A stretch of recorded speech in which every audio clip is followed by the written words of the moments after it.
The blistering summer sun cast long shadows across the dusty main street of Silver Creek as Hannah Reid ducked her head, trying to become invisible among the afternoon crowd. "Plain Hannah," they called her behind her back, sometimes even to her face. "That Reid girl, plain as a fence post and about as useful," they'd say, as if her ears didn't work just because her face wasn't pretty enough to catch a man. It was 1878, and Silver Creek, Colorado was booming with silver mines and the promise of fortune. For most women, that meant the promise of a husband with money. For Hannah, 22 and unmarried, it meant another day of whispers and sidelong glances as she made her way to the general store where she worked. "Morning, Miss Reid, Mr. Holloway said without looking up from his ledger as the bell above the door announced her arrival. "Those shipments need to be inventoried before noon." "Yes, sir," Hannah replied, already removing her worn shawl and hanging it on the hook by the back room door. Her fingers moved to tuck a strand of mousy brown hair back into her practical bun. Not like the golden curls the saloon girls wore, or even the neat, fashionable styles of the married women in town. Hannah didn't mind the work. In fact, she preferred the quiet of the stockroom to the front of the store where customers would sometimes pretend she wasn't there at all, speaking directly to Mr. Holloway, even when she stood right before them. She had a head for numbers, though nobody seemed to care about that particular talent in a woman. She was halfway through counting a shipment of canned peaches when the bell jangled again, and raised voices filtered through from the front of the store. "I'm telling you, Holloway, we need supplies and we need 'em now. Storm's coming in from the west and we've got to get back to the ranch." The deep voice carried authority, but Hannah kept to her task. Ranch hands were often in a hurry, and they rarely acknowledged her anyway. "Mr. Evans, I understand your predicament, but I can't just give you credit when your outfit already owes. My father will settle the account next time he's in town. You know the double E is good for it." Hannah's pencil paused over her inventory sheet. The Double E was the largest cattle ranch in the territory, owned by Edward Evans and operated mostly by his son now, if town gossip was to be believed. The argument continued, and Hannah sighed, setting down her pencil. "Mr. Holloway wouldn't want to lose the Double E's business, but he was stubborn about extending credit." She gathered her courage and stepped into the front of the store. The cowboy standing at the counter was taller than any man Hannah had ever seen up close. His shoulders stretched the seams of his chambray shirt, and a dusty Stetson sat on dark hair that curled at the collar. When he turned at her entrance, Hannah nearly stepped back at the intensity of his blue eyes. "Mr. Holloway," she said quietly, "I finished the inventory of the Thompson payment yesterday. It came in $40 over what they owed." The store owner's bushy eyebrows rose. "Did it now?" Hannah nodded. "Yes, sir. We could extend Mr. Evans' credit against that overage, couldn't we?" "Since it's unexpected income." The cowboy's gaze settled on her, and Hannah fought the urge to retreat to the stockroom. Men like him didn't look at women like her, not really. They looked through her or past her or didn't bother looking at all, but this one was looking. And he wasn't turning away. "Well," Mr. Holloway huffed, "I suppose we could do that, just this once, mind you, Evans." The cowboy Evans didn't respond to the store owner. Instead, he tipped his hat slightly to Hannah. "Much obliged, miss. Not many would speak up like that." Heat rushed to Hannah's cheeks. "It's just mathematics, Mr. Evans." A smile curved his mouth, and Hannah noticed a small scar at the corner of his lip. Mathematics and courage, interesting combination. He turned back to Mr. Holloway. "We'll take flour, coffee, sugar, and ammunition. And whatever else my men have on the list." As Mr. Holloway bustled about filling the order, the cowboy leaned against the counter, his eyes never leaving Hannah. She found herself straightening her plain dress, wishing she'd worn something other than the faded blue cotton she'd had for 3 seasons. "I don't believe we've been properly introduced," he said. "Jackson Evans." Hannah forced herself to meet his gaze. "Hannah Reid, I work for Mr. Holloway." "You do more than work, from what I just saw. You solve problems." Before Hannah could respond, the store's door burst open and several cowboys tumbled in, stomping dust from their boots. "Jack, storm's picking up. We need to get moving if we're going to beat it back to the ranch," the oldest of them called. Jackson Evans' Jack nodded sharply. "Holloway's getting our supplies. Be ready to ride in 10 minutes. His eyes returned to Hannah. "Miss Reid, thank you again." And then he was gone, swept up in the flurry of men loading supplies onto packhorses. Hannah stood at the window, watching as the Double E riders mounted up and galloped out of town, Jackson Evans' broad shoulders visible until they disappeared around the bend. "Don't you go getting ideas, girl," Mr. Holloway said gruffly from behind her. "Those Evans men, they don't marry shop girls. Old Edward Evans has his eye on the banker's daughter for his son." Hannah's cheeks burned with embarrassment. "I wasn't getting ideas, Mr. Holloway. I was just watching them leave." But that night, as she lay in her narrow bed in the room she rented above the milliner's shop, Hannah found herself remembering the way Jackson Evans had looked at her, really looked at her, and the way he'd thanked her as if she mattered. 3 weeks passed before Hannah saw Jackson Evans again. She'd almost convinced herself she'd imagined the entire interaction when the bell above the store door jangled and he ducked his head to enter. This time, he wasn't in a rush. This time, he came alone. "Miss Reid," he said, removing his hat, "I hoped I'd find you here." Hannah nearly dropped the bolt of calico she was measuring for Mrs. Peterson. "Mr. Evans, how can I help you today?" His smile was slow and deliberate. "I came to settle our account and to thank you properly for your assistance." Mrs. Peterson, a notorious gossip, immediately perked up. Hannah could practically see the woman's ears growing to catch every word. "That's very kind but completely unnecessary, Mr. Evans," Hannah said, keeping her voice professional despite the hammering of her heart. "Mr. Holloway handles all accounts. And where might I find Mr. Holloway? He's gone to Denver for supplies. He won't be back until next week." Jackson Evans nodded thoughtfully. "Then perhaps you could assist me with another matter. I need a gift for my sister's birthday. Something a young lady might appreciate." Mrs. Peterson didn't even try to hide her interest now, abandoning all pretense of examining the calico. "What sort of things does your sister enjoy, Mr. Evans?" Hannah asked, moving toward the display of ribbons and small trinkets kept for exactly such purposes. "Books," he said promptly. "Mary loves to read. Are there any new titles you might recommend?" Hannah's face lit up before she could school her expression. Books were her one indulgence, her escape from the narrow confines of her life in Silver Creek. "We have several new titles that arrived last month. There's a beautiful edition of Tennyson's poems and a novel by Mrs. Gaskell that's quite engaging." He smiled, and that small scar by his lip creased. "You enjoy reading, Miss Reid?" "Very much," she admitted, then quickly added, "but we should focus on what your sister might like." He followed her to the small shelf of books, standing close enough that Hannah could smell leather and the faint scent of bay rum. "What's your favorite book, Miss Reid?" The question caught her off guard. Nobody in Silver Creek had ever asked about her preferences, her thoughts, her dreams. I'm particularly fond of Jane Eyre," she admitted quietly. His eyebrows rose. "The governess who wins the heart of the difficult master. Interesting choice." Heat rushed to her face. "It's about more than that.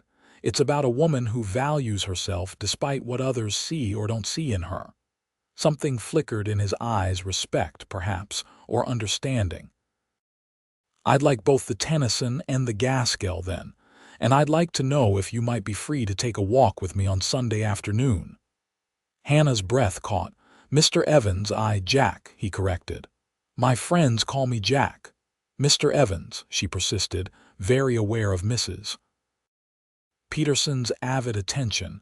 "I don't think that would be appropriate. Because you work here. Or because of what people might say." "Both," Hannah admitted. "And because your father likely has other plans for you than walking out with a shop girl." His jaw tightened. "I make my own plans, Miss Reid, and I'd very much like to continue our conversation about books and other things without an audience." He glanced meaningfully at Mrs. Peterson, who suddenly became very interested in examining the pattern on the calico. Hannah carefully wrapped the books in brown paper, tying them with string. "That will be $3.25, Mr. Evans." He placed the money on the counter, his fingers brushing hers as he took the package. "Sunday at 2 o'clock. I'll meet you at the church." "I haven't agreed," Hannah protested softly. His smile returned, confident but not unkind.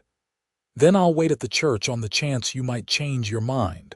After he left, Mrs.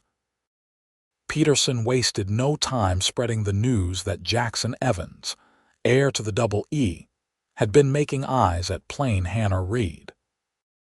By closing time, 3 different women had found reasons to visit the store, each leaving with a pointed comment about knowing one's place or the folly of reaching above one's station. Hannah walked home that evening with her head down, trying to ignore the whispers that followed her. She should never go to meet Jackson Evans. It would only lead to more gossip, more ridicule. And yet, the thought of someone seeing her, truly seeing her, was almost too precious to dismiss. Sunday dawned clear and bright. Hannah stood before her small mirror, a hand-me-down from the milliner downstairs, and stared at her reflection. Plain brown hair, plain brown eyes, a straight nose and lips neither full nor thin. Nothing remarkable, nothing to catch a man's eye, especially not a man like Jackson Evans. She had nearly decided not to go when a knock came at her door. Opening it, she found Sally, the milliner's daughter, holding a box. "This came for you," Sally said, curiosity plain on her face. "A boy delivered it just now." Inside the box, nestled in tissue paper, lay a book, a new copy of Jane Eyre. A small card accompanied it, bearing a simple message: "Because every woman should own her favorite story. I'll be waiting. J.E."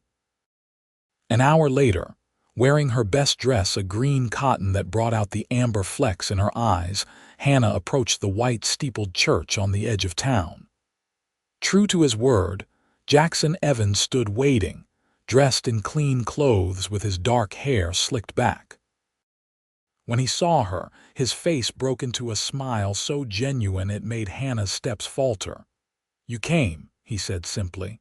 "I did," she replied, clutching her reticule tightly, "though I'm still not certain it's wise." "Wisdom is overrated," he said, offering his arm. "I prefer honesty. And honestly, Miss Reid, I haven't been able to stop thinking about you since we met." Hannah looked up at him, searching for any sign of mockery or deceit. She found none. "People will talk, Mr. Evans." "Let them," he said, leading her toward a path that wound along the creek for which the town was named. "I've never much cared what people say." "That's because you're Jackson Evans of the double E," Hannah pointed out. "I'm just Hannah Reid who works at the general store."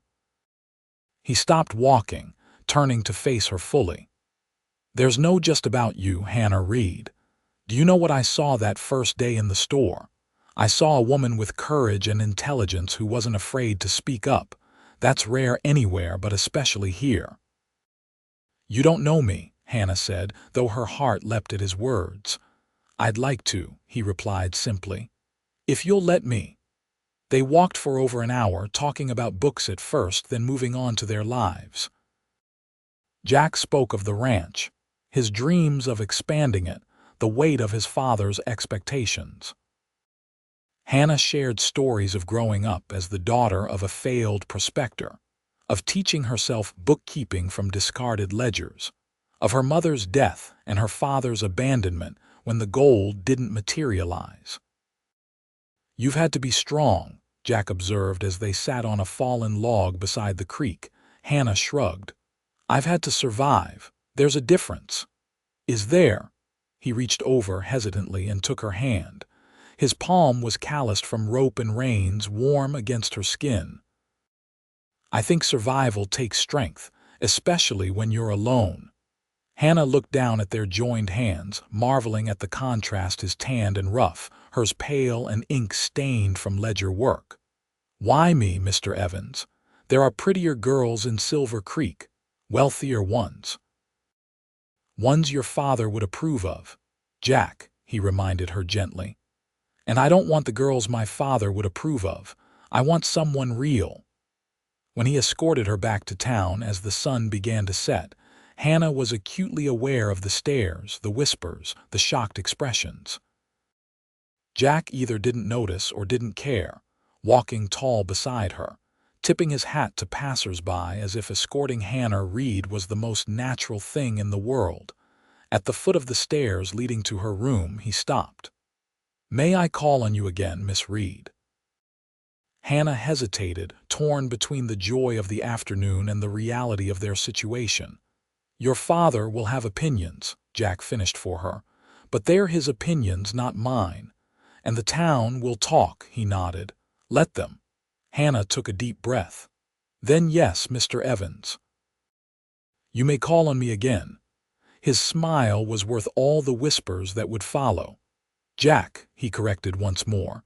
"I think we're past formalities now, Hannah."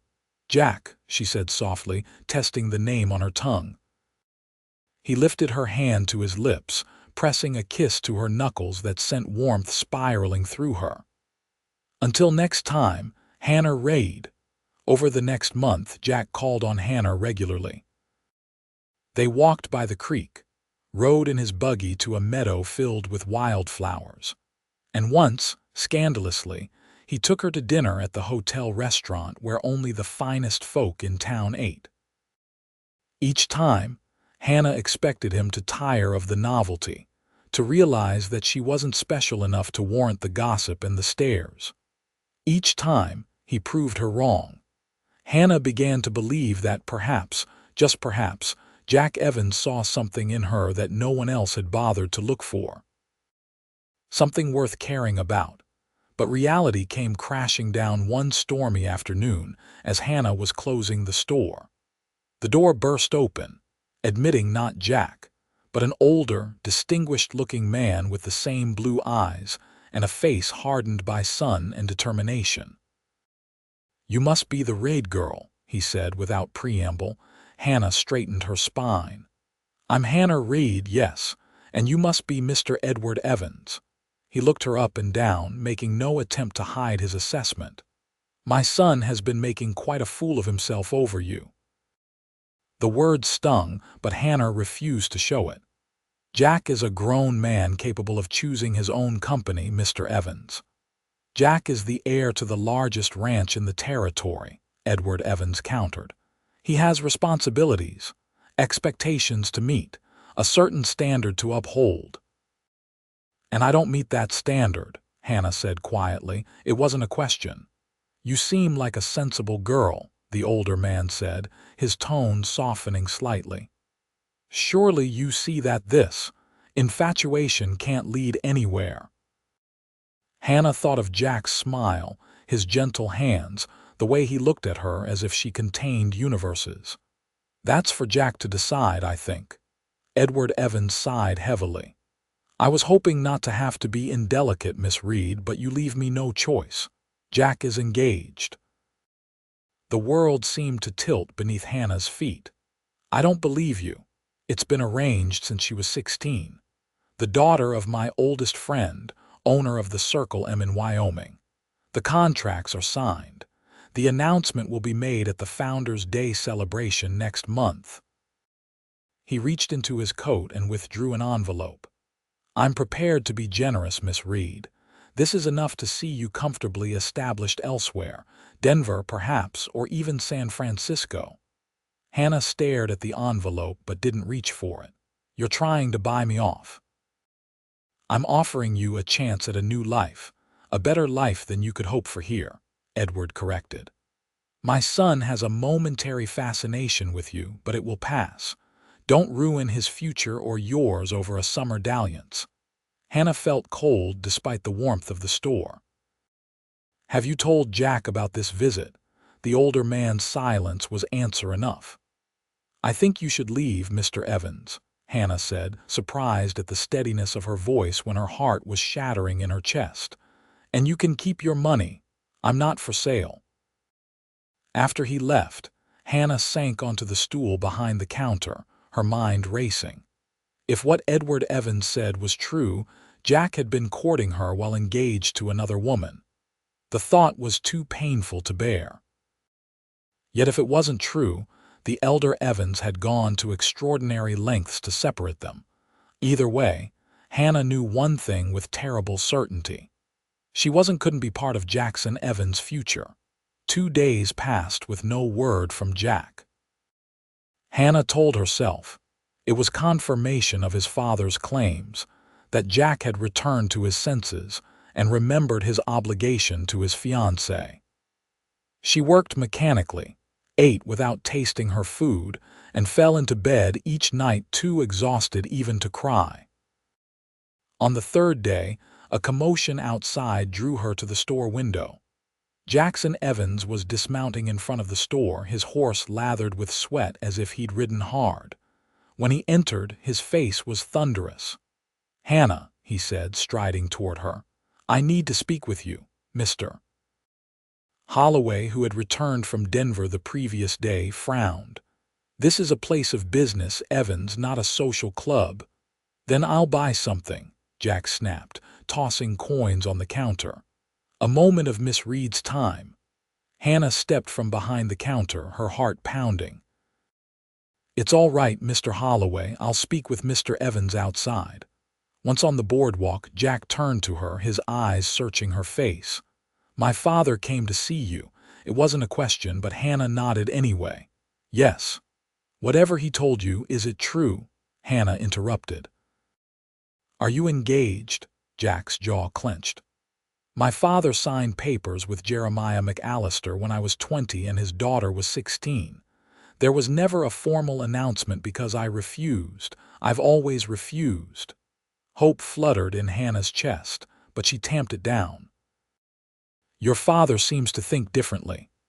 "My father thinks he can control my life because he controls the ranch," Jack said bitterly. "But he's wrong. I've told him I won't marry Elizabeth McAllister, not now, not ever." "Why didn't you tell me about this?" Hannah asked, hurt seeping into her voice. "Because it wasn't real to me," Jack said, running a hand through his hair. "Because I never agreed to it, never considered myself bound by it. And because—" He paused, looking at her with such intensity that Hannah's breath caught. "Because from the moment I saw you, there was no one else for me."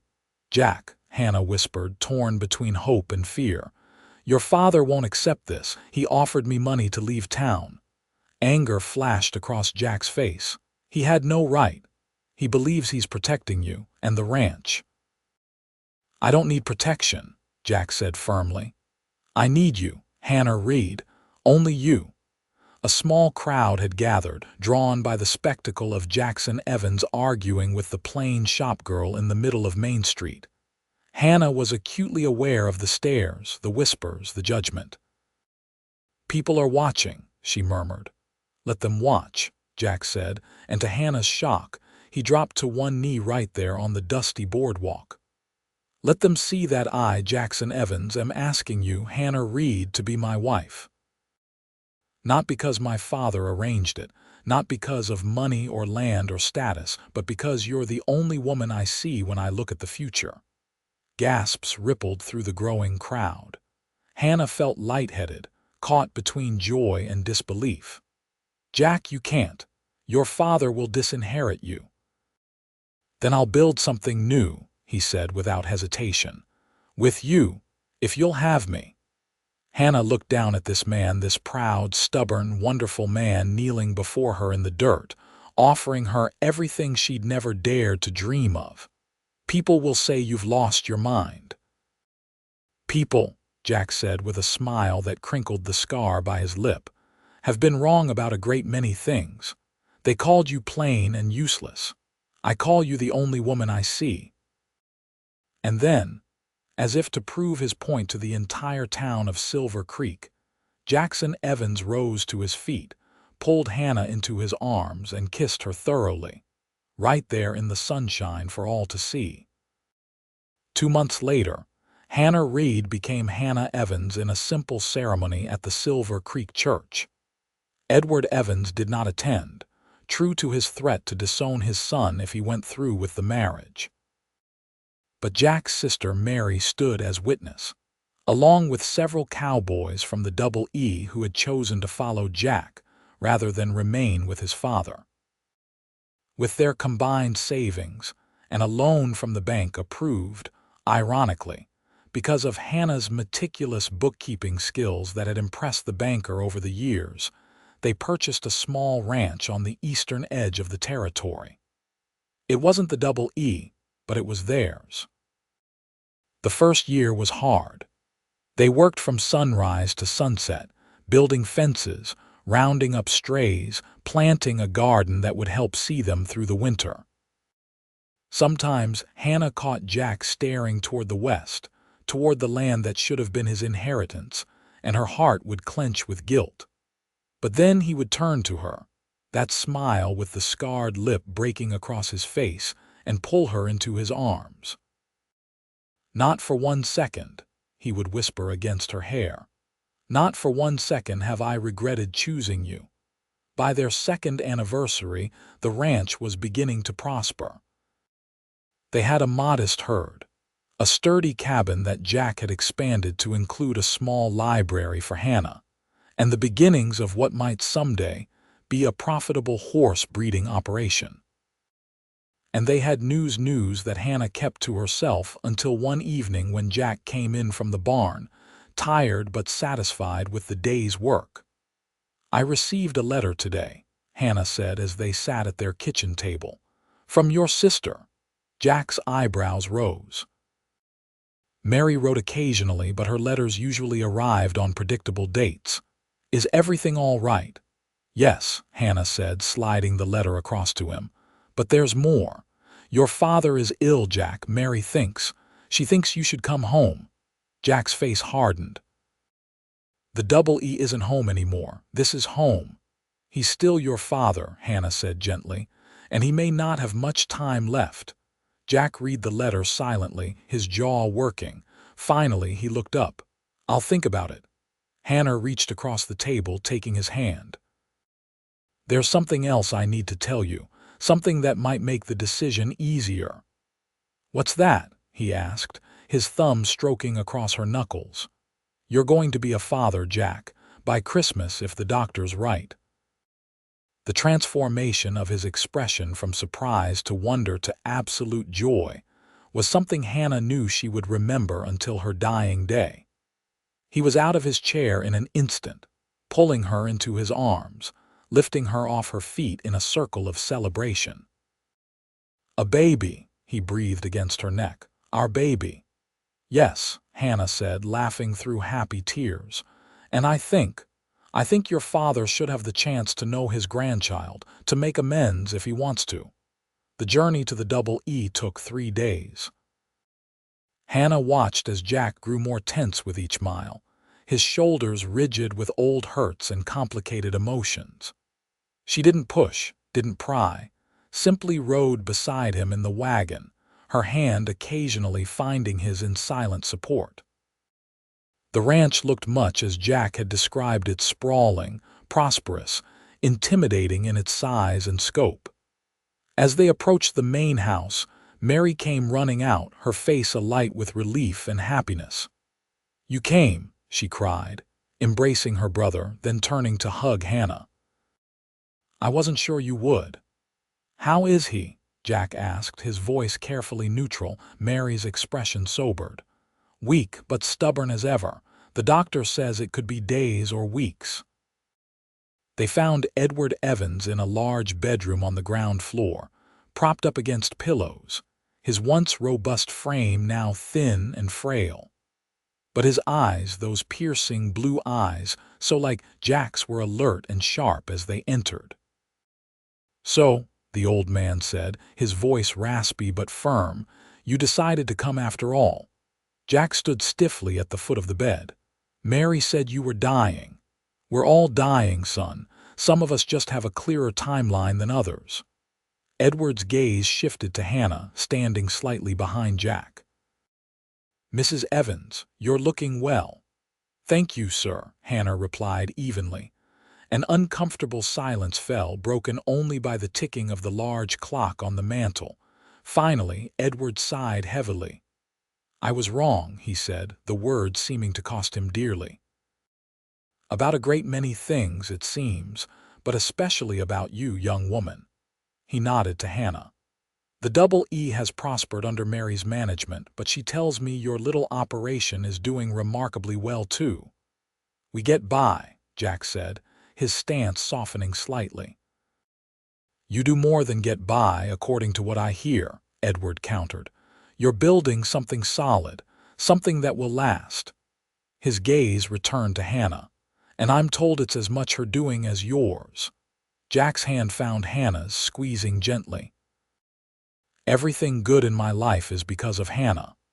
The old man nodded slowly. "I see that now. Too late, perhaps, but I do see it." He gestured weakly to chairs beside the bed. "Sit, both of you. If I'm to make amends, I don't want to do it with a crick in my neck from looking up at you."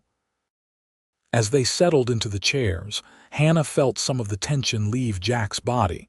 It wasn't forgiveness, not yet, but it was a beginning. "There's something else you should know, Father," Jack said after a moment. "Hannah and I are expecting a child, your grandchild." For the first time, emotion cracked through Edward Evans' stern facade. His eyes glistened, and his hands, spotted with age and trembling, slightly reached for Jack's. "A grandchild," he whispered. "Well now, that is news worth hearing." They stayed at the Double E for 2 weeks. In that time, Hannah watched as the wall between father and son slowly crumbled. It wasn't perfect. There were still arguments, still moments when old hurts surfaced, but there was healing too. On the day they prepared to leave, Edward Evans called Hannah to his room alone. "I wanted to speak with you privately," he said, gesturing to the chair beside his bed. "To apologize properly for my behavior when we first met." Hannah sat, smoothing her skirt. "That's not necessary, Mr. Evans." "It is," he insisted. "I looked at you and saw only what I expected to see: a plain girl from nowhere, with nothing to offer my son but distraction from his duties." He shook his head slowly. "I couldn't have been more wrong. You have a strength about you, Hannah Evans, a steadiness. And Jack, he's more of a man with you than he ever would have been with any of the women I would have chosen." Hannah felt tears prick her eyes. "Thank you for saying that. It's just the truth," Edward said simply. "Now I have something for you." He reached for a small box on his bedside table. "This belonged to Jack's mother. I want you to have it." Inside the box was a delicate gold locket, oval-shaped and engraved with intricate flowers. "It's beautiful," Hannah breathed. "Like its new owner," Edward said with unexpected gentleness. "Not in the common way, perhaps, but in all the ways that matter." When their child was born, a daughter with Jack's blue eyes and Hannah's quiet determination, they named her Eleanor, after Jack's mother. Edward Evans lived long enough to hold his granddaughter, to see her take her first steps on the land that would one day be hers. For Jack and Hannah eventually returned to the Double E, not as heir and wife, but as partners with Mary in a new vision for the ranch. And in Silver Creek, where once they had whispered about plain Hannah Reid, they now spoke with respect of Hannah Evans, who had won the heart of the most eligible bachelor in the territory, who had helped build one of the most successful ranching operations in Colorado, and who moved through town with her head held high, her husband's adoring gaze following her wherever she went. Sometimes, Hannah would catch glimpses of her reflection in store windows or still water and marvel at how different she looked now, not because her features had changed, but because she saw herself through Jack's eyes. Not plain, not useless, but essential. The only woman he saw. And that, Hannah knew, was worth more than beauty, more than wealth, more than all the approval in the world.